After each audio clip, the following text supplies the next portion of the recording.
is a time in my life when I felt completely stuck with English. I had studied English for years.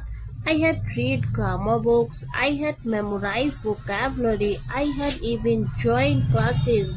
But whenever someone spoke to me in English, my mind went blank.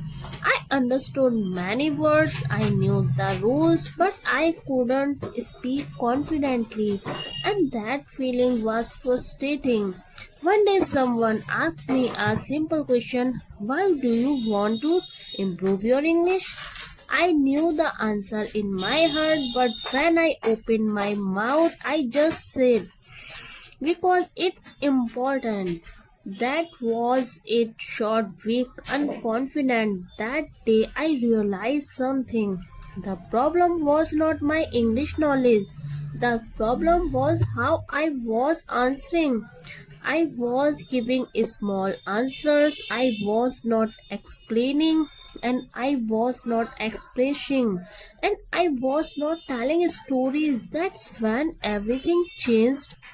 A few days later, I tried something different. Someone asked me again, why do you want to speak English fluently? This time I paused for a moment. Then I said, there are three reasons why I want to speak my English. First, I want better career opportunities. English opens doors globally, and I don't want to miss those chances.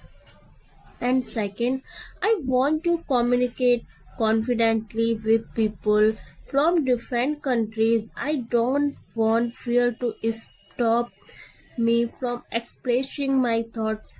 And third, I